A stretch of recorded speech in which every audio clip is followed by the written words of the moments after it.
Welcome to Taiwan Talks. I'm Jasmine Lee. On April 1st and 2nd, China's Eastern Theater Command suddenly launched a two-day military exercise around Taiwan, later naming the drill Straight Thunder 2025A. Chinese state media claim the People's Liberation Army is developing a new island control model, which is an extension of the regular patrols around Taiwan outlying island, known as the Kingman model. Some Chinese outlets also suggested that if Taiwan were blockaded, its energy reserves would last less than a week. Meanwhile, Taiwan has launched a series of nationwide civil defense drills in response to rising tensions. How should the current aggression from China be assessed, and what further steps should Taiwan take to enhance its preparedness? Join us today are Wen-Chin, Institute of Political Science at Academia Sinica Research Fellow and Professor, and Christina Chen, Institute for National Defense and Security, Division of Chinese Politics, Military, and Warfighting Concept Assistant Research Fellow. A very warm welcome to both of you on the show. Hi, Jasmine. It's good to be here. China's state-affiliated media Yuyuan Tantian argued that the recent Straight Thunder 2025A drills show a shift in PLA operation from encircling Taiwan to controlling Taiwan. According to the report, the PLA enhanced its strike and blockade capabilities, while China's Coast Guard has expanded its operation to pursue what it calls pro-Taiwan independence figures. These developments, the analysis claims, represent the emergence of the island control model for Taiwan. So, Professor Wu, might first ask you a question of how do you interpret Chinese state media framing of the so-called the island control model? What kind of threats does this pose for Taiwan?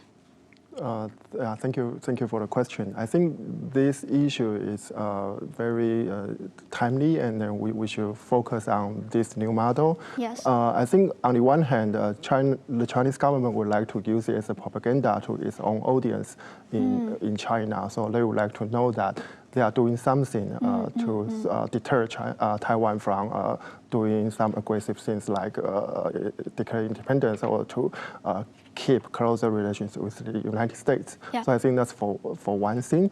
But on the other hand, I think in the past few weeks, they try to develop new exercise or new model of a military exercise to blockade Taiwan. So I think that's also something we need to pay attention to. And for Christina, do you agree with this assessment? It's part of the propaganda. And what kind of threats do you think it posed to Taiwan? Well, I agree with Professor Wu that it is indeed an attempt by the CCP to induce propaganda, not just within China, but also to Taiwan, the society in Taiwan.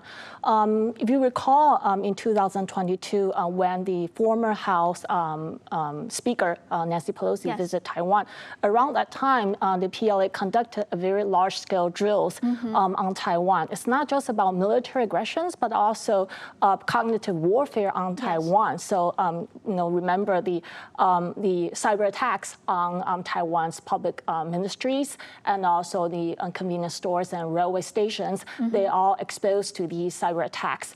So I think the so-called island control model is nothing new because it really consists of the PLA's hybrid warfare on Taiwan.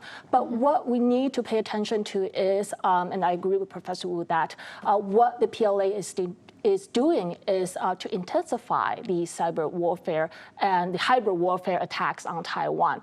The latest drill conducted by the PLA reveals video showing the simulations of PLA attacks on China's infrastructures and the ports. I think this fits what you said. It's a propaganda in order to instill fear within the Taiwanese population. And let's talk about how Taiwan responds to it. Taiwan Presidential Office has recently launched a 4-month nationwide civil defense mobilization with exercises taking place across the island. The first drill stimulated a scenario in which a sudden explosions occurred at the port, followed by an earthquake and tsunami resulting in mass casualties and triggering an emergency evacuation.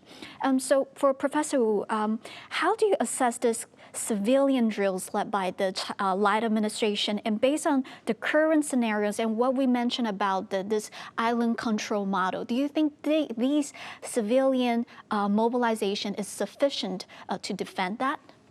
I think this is a tricky question because for the civilian mobilization, it's not directed at the military attack or something like that. So it's just a mobilization of civil group in terms of unexpected events that may cause a lot of casualties. I think for one thing, the Lai government is very prudent in terms of mobilizing people in response to those unexpected events. So I think for that part, they are prudent. On the other hand, we also need to show that we have some preparedness for unexpected events. So I think that's why the government would like to launch such exercise in terms of civil mobilization. And in terms of the quantity or the quality of those mobilization, I think it's a new start. We should focus more on those civil response to those unexpected events that may cause mass casualties. I think, maybe in the following months or even years, we should prepare for that kind of events as well. And Christina, you mentioned about this as a hybrid warfare. So do you think this kind of a this civilian mobilization is sufficient to build this resilience in front of this hybrid warfare? Well, I think it is the right direction because so far we have only observed a first civilian drill conducted in Tainan. But based on that drill conducted, there are some notable points. First, it's civilian-based. Professor Wu mentioned that the military was not directly involved in this time, only providing logistic supports.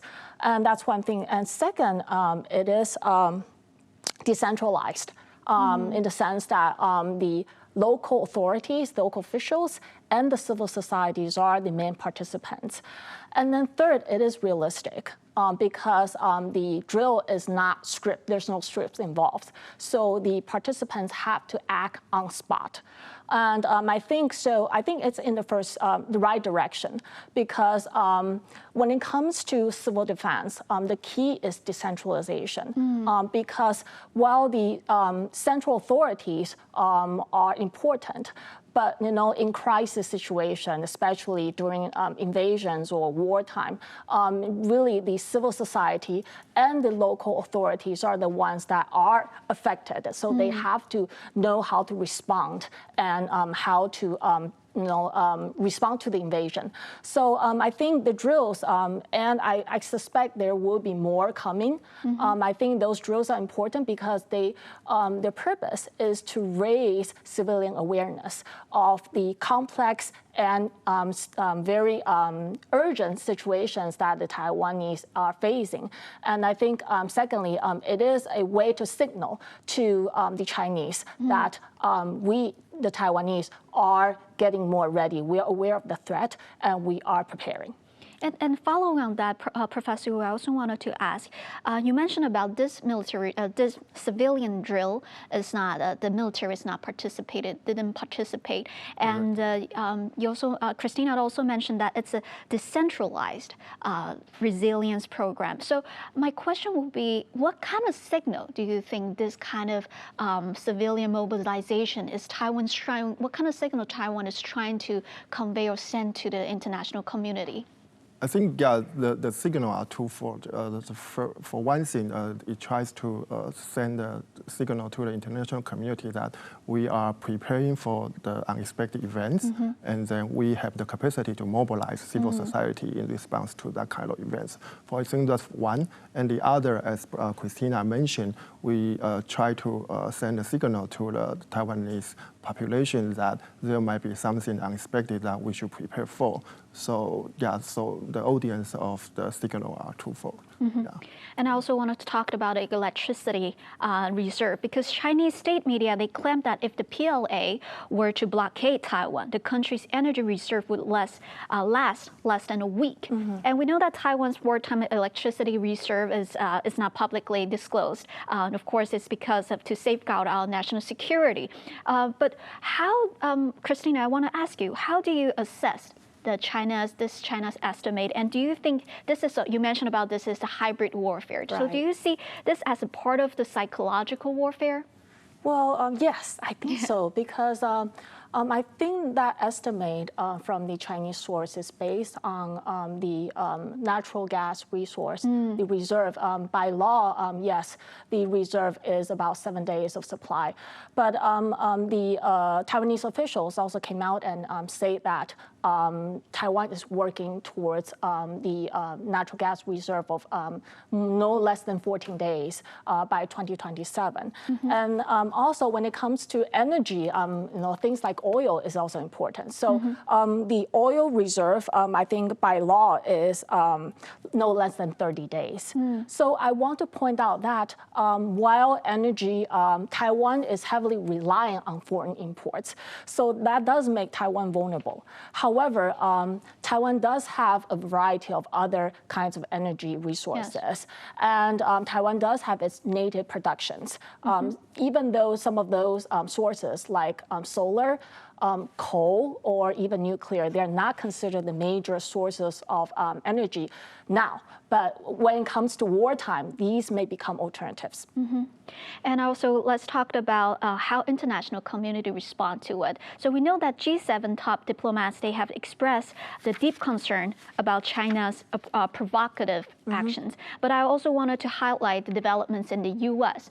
The U.S. Senate recently held a hearing on Taiwan. During the session, former Assistant Secretary of Defense for Indo-Pacific Security Affairs, Randy Stryver, he noted that Taiwan's defense spending accounts for 2.5% of the GDP.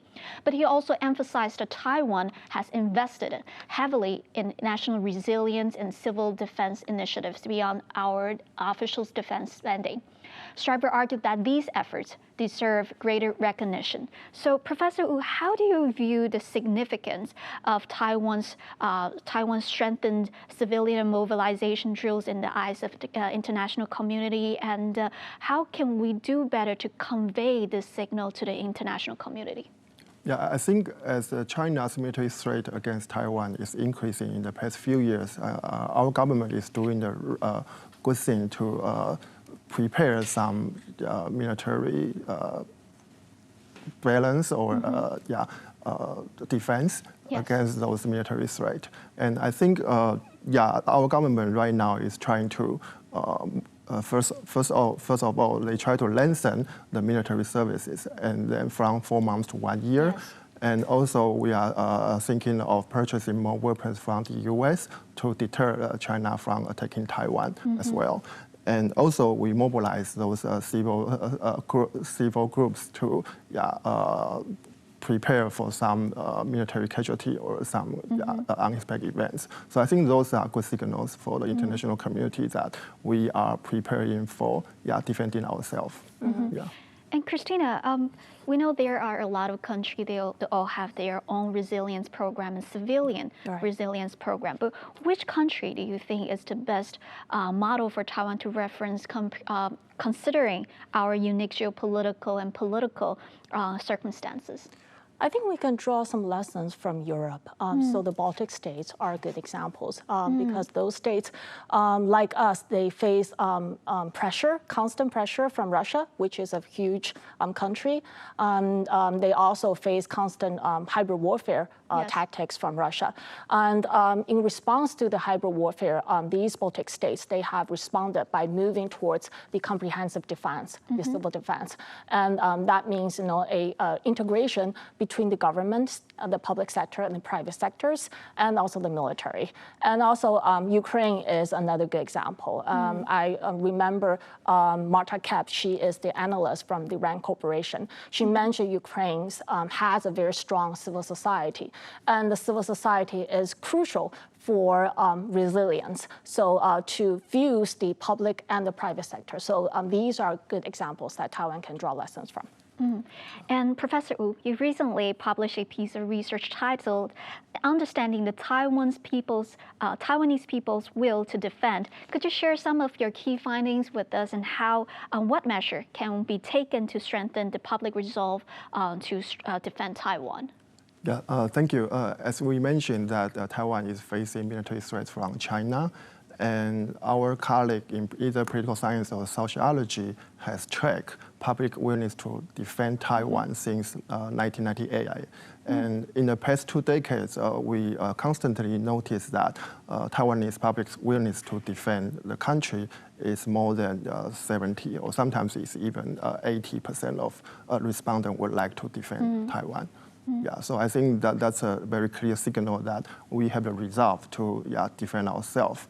And I think the figure is a little bit lower for young people below 30 years old, but it's also from 50% to even 70%, depends on years. And what leads to that, the lower figure? The lower figure, I think according to our latest wave survey, American Poll Track, so we conducted a survey in March this year, and then we asked the question whether the respondent would be willing to defend Taiwan at all cost. And because the word at all costs imports some cost, so I think that in general, the willingness to defend would decrease. But even for that, for respondent aged between 20 years old and 30, there are more than 50%. It's around 53% of respondents under 30 years old would like to defend Taiwan at all cost. Could you also share a little bit on how does the Russian-Ukraine war have an impact on this survey? Yeah, I think that's a research topic done by many of my political science colleagues. And yeah, there are 2 findings. The first is that, the Russian-Ukraine war dampened some willingness to fight among Taiwanese population overall. On the other hand, it also increased a certain subgroup of people who are willing to fight for Taiwan. And according to the data collected by INDSR, where Christina works, and they find that there are some people who become more willing to fight for Taiwan after the Russian-Ukraine war.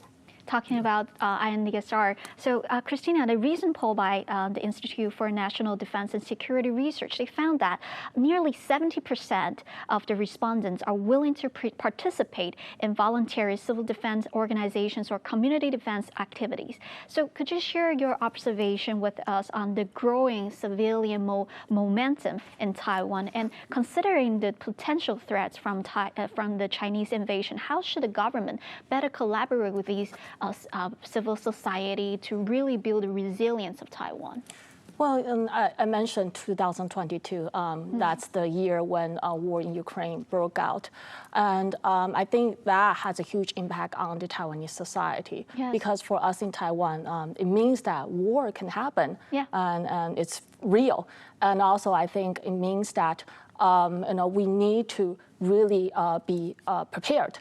And Ukraine also demonstrate that with a strong will to resist, you can deter the aggression. So I think ever since then, there is a surge within the civil society in Taiwan, a spark interest in civil defense. So we'd like to talk about the non-governmental groups like the Kuma Academy or 4 Alliances. These groups, they have training courses, and these courses, from what we know, is very popular among young people. So I think that demonstrates the surge in the youth interest in civil defense. And speaking of the government's role, I mentioned that I think the key is decentralization, because the central government is responsible for planning and also funding. But when it comes to crisis situation, it's really the local governments and the civil society that are best at responding, because they know what's happening on the ground. So the government's central government's role is to plan, but the actual implementation is at the local level. Right. And I want to highlight one of the data here. The Denmark Defense Intelligence Service recently, they warned that Russia could launch an attack on Europe within the next 5 years. According to a survey by the Times, only 11% of UK youths are willing to fight on the front lines. In France, nearly half of young respondents say they will be willing to enlist, but only 14% express willingness to engage in frontline combat. So, Professor Wu, how would you assess the willingness of young generation in Taiwan to serve on the front line if a conflict breaks out? Yeah, I think we conducted similar research in Taiwan on young people, and then we compare their willingness to fight with the older generation. And we have two key findings. The first of all is that the willingness to fight, the response to willingness to fight will vary depending on the question you ask. Because if we ask specifically whether they are willing to fight on a battlefield, then of course the response of willingness will decrease. But we noticed that in our Taiwanese young generation, the willingness to fight on a battlefield is actually around 30% or even higher depending on groups. So I think that's higher than the figure you just reported in Europe. So I think for those younger generation, they have a high level of willingness to fight in the war standard. And also we got a chance to survey in the military training center on the first week when they are recruited into military. And then we noticed that after 8 weeks of training in the military center, those respondents become more willing to fight for the country. So I think, that's how we found. I want to follow up on that because a friend of mine who is a journalist and went to Ukraine right after the Russian-Ukraine war broke out, he mentioned that before the Russian-Ukraine war, actually the willingness to fight in Ukraine is pretty low. But after the war breaks out, people like switching into this survival mode. So when you're measuring the willingness to fight, how do you take into the account of this when the invasion really happened? How do you take into the account of this mentality change? I think in a peaceful time, what we can do is to ask in different scenarios. So for example, we can ask them, if there is a war, then will they be willing to fight for the country, or will they be willing to fight on the battlefield? So we can compare the difference and to see whether they will become more or less willing to fight on the battlefield when a war breaks. So unfortunately, we are not able to do some experiment to put the respondent into a real scenario where there's a war. But we can ask different questions, and then to infer what will their respond to war or military attacks. And Christina, at the end of 2022, then President Tsai Ing-wen, she introduced a military force realignment plan and extended, as Professor Wu mentioned, that extended the mandatory military service for young men from 4 months to 1 year, and includes efforts to strengthen Taiwan's combat training. The current administration under President Lai has also continued to implement this reform. So in your view, will this change make young men in Taiwan more willing to serve and fight if necessary? I think so. As Professor Wu pointed out, the 8 weeks training did make the young men more willing to fight. And I think the extension of the conscription from 4 months to 1 year is itself very significant, because after all, you can't provide meaningful training if you only have 4 months. So that extension by itself, allows more practical training to be instilled. And ever since the Tsai administration, I think the MND has tried to implement that by instill more realistic combat training to the reservists, the ones who are to be conscripted. And also think the other changes, they let the reservists to handle the advanced weapons like javelins and so forth. So that in turn would help the reservists to have a sense of purpose, that they will feel that they are really part of the military. They're not just people who are there for a short period of time to kill time. They really have a sense of purpose, and that will in turn boost their confidence, and then that will of fight will be increased. Yeah, actually a friend of mine just finished his 5-day recall program in the military, and he said, I'm finally learning something. Right. And I finally are learning how to use the anti-tank mines, and that makes him feel more confident if he's being sent to the field. And my one last question is that recently the INDSR found that 60% of the respondents believe it is unlikely that the PLA will launch an attack on Taiwan within the next 5 years. Right. So, Christina, how would you interpret this public sentiment in Taiwan? So last year, we also conducted a poll, and the other question that we asked is, what's the security threat in the respondents' opinion, and more than 60% of the respondents, they pinpointed China's territorial ambition as the most severe security threat. So combining with the results that you just mentioned, I think it means that for most people in Taiwan, we do recognize China as a major security threat. However, we do not think war is imminent. So I think that's the interpretation that I can offer. I think, because in Taiwan we are exposed to constant harassment from China. Yes. We talked about hybrid warfare. Over 70 years. Yeah, gray zone tactics every day. So it makes sense for people to get used to the threat. Otherwise, if we are very alert and paranoid, it will have a negative impact on our daily lives and the economy. So it makes sense. But I also want to point out that it is important, and this is what the civilian drills are doing, is to increase Taiwanese public's awareness to know that the risk are happening. They are increasing the pressures on Taiwan, and they are taking different forms. And the Chinese are exploring new forms of harassments and gray zone tactics on Taiwan. Thank you for Christina and Professor Wu for your great insights. Thank you. If you like our show, please search for us on YouTube. Give us a thumbs up and hit us subscribe to our channel. Thank you for watching our show today. Stay safe and see you next time.